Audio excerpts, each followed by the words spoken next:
My wife had me adopt her son from a previous relationship, then divorced me and demanded child support for a kid who wasn't biologically mine. She said, "You signed the papers, deal with it." 2 years later, the courts finally exposed her lies about the father being unknown. Hey viewers, real quick, only 8% of you watching are subscribed and the channel's kind of stuck right now. If you enjoy these stories, hitting that subscribe button would really help us keep going. Thanks.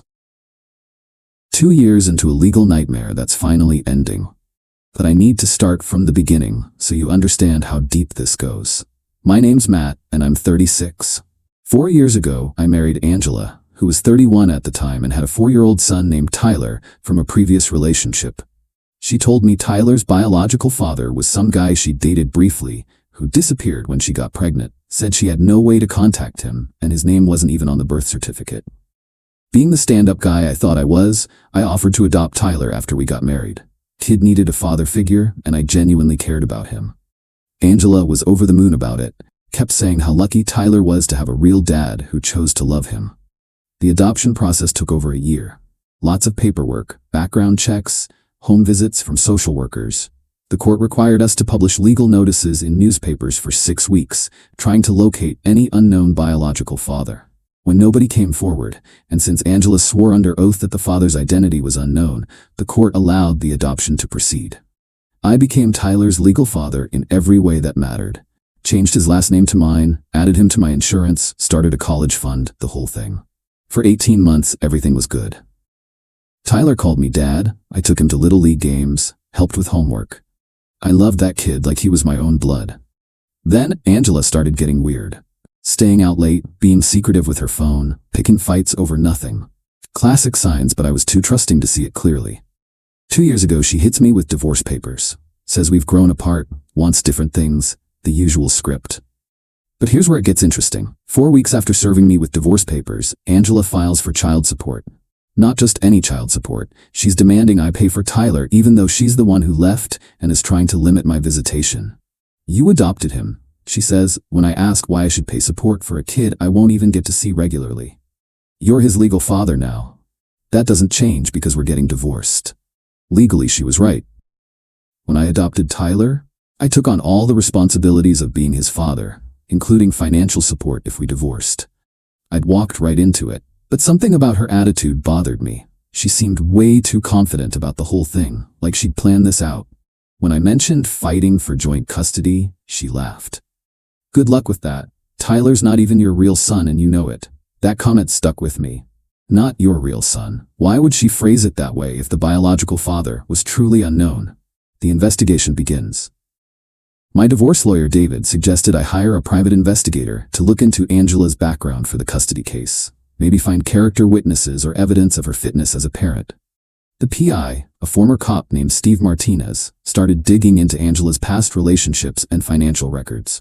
What he found was interesting, but not immediately useful. "Your ex-wife has been receiving irregular cash deposits and money transfers for years," Steve told me after 2 months of investigation. Some from guys named Rick Morrison and James Chen. Others from sources I haven't identified yet. What kind of amounts? Rick Morrison has been sending her $300 to $500 every few months for the past 4 years. James Chen sends smaller amounts, maybe $100 here and there. Any idea who these guys are? I'm working on it. Rick Morrison lives about 40 minutes from here. James Chen moved to Oregon 2 years ago. This was before the days when Venmo and other payment apps kept detailed public records. Steve had to piece together financial information from bank records and social media forensics. "Here's the thing that's weird," Steve continued. "The payments from Rick Morrison started right around the time Tyler was born, and they've continued even after she married you." What are you thinking? I'm thinking Rick Morrison might be Tyler's biological father. But Angela said the father was unknown.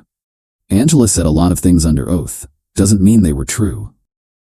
Steve kept digging. Took him another 6 months to track down Rick Morrison and confirm his identity.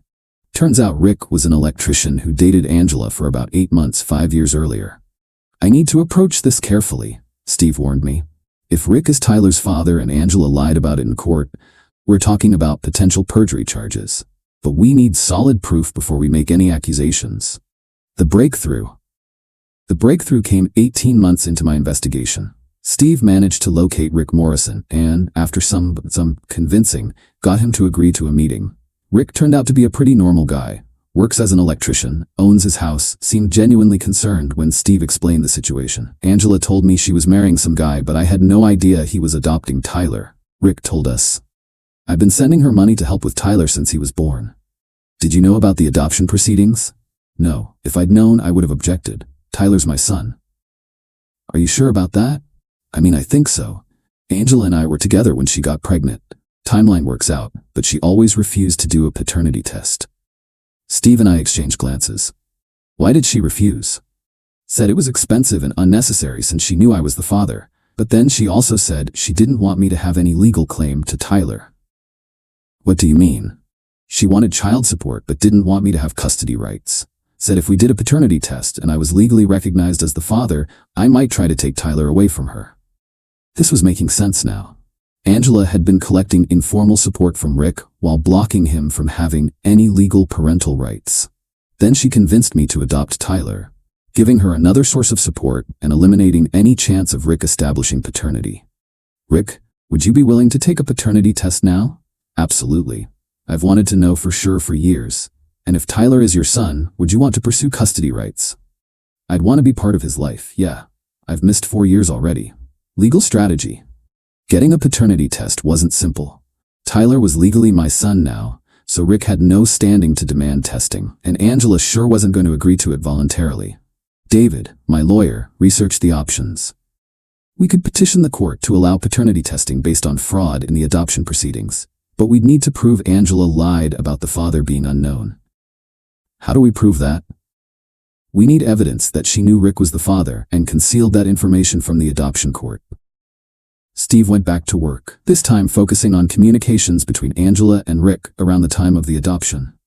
This was the hard part, getting access to old phone records, emails, and text messages without violating privacy laws.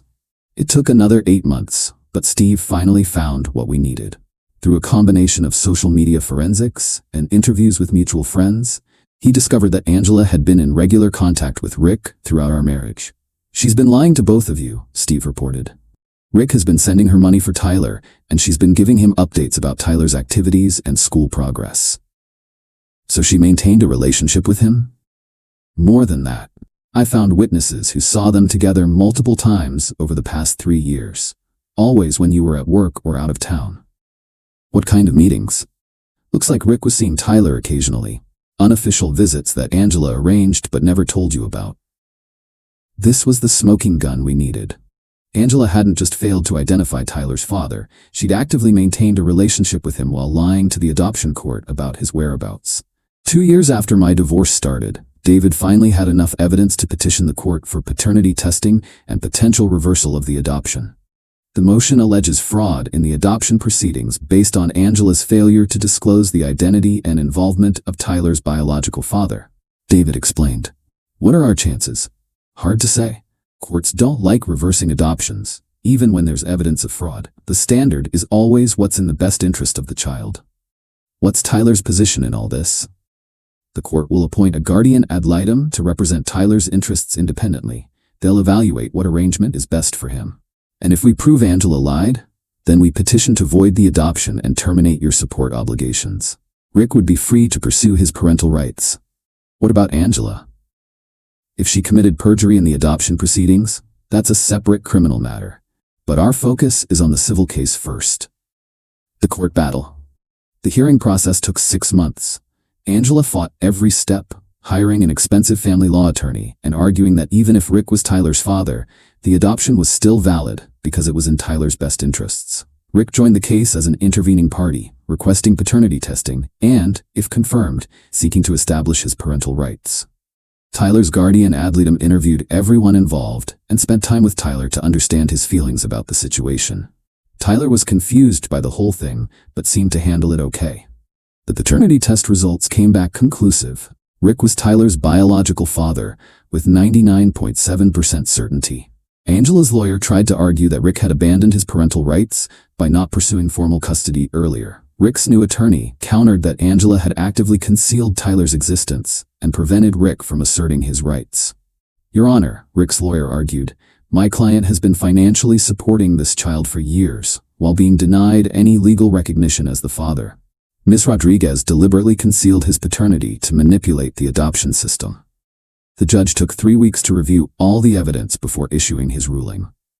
The court finds that the adoption was procured through material misrepresentation.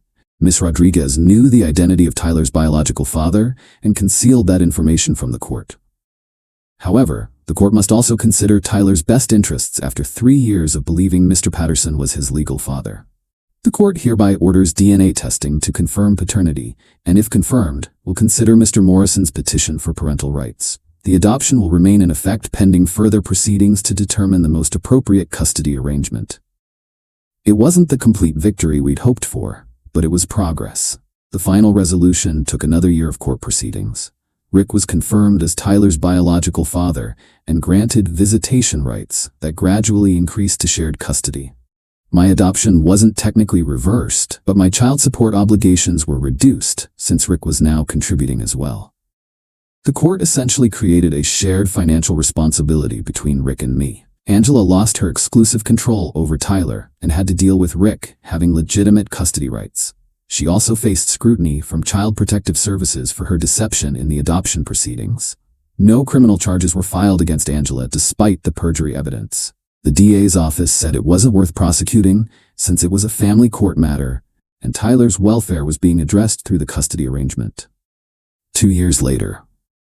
It's been about 4 years since Angela first demanded child support and 2 years since the court proceedings ended. Tyler spends time with both Rick and me.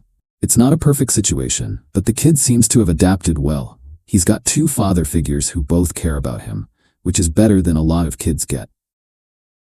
Angela lost her guaranteed income from me and has to coordinate with Rick on all major decisions about Tyler. She also had to pay both Rick's and my legal fees, which totaled over $40,000. The best part is Tyler gets to have a relationship with his biological father, who genuinely wanted to be involved in his life. Rick didn't abandon his son. Angela just made it impossible for him to be a father until we forced the issue through the courts. I learned a valuable lesson about being too trusting when someone's financial interests are involved. Angela saw me as a solution to her problem of having a child with a father she couldn't control. She got me to take on legal responsibility while keeping the real father at bay without any legal recognition. The process took 4 years and cost me $30,000 in legal fees, but it was worth it to expose the truth. Angela's scheme eventually collapsed under scrutiny, and both Rick and Tyler got what they deserved, a real father-son relationship. Sometimes justice takes time, but it usually finds a way.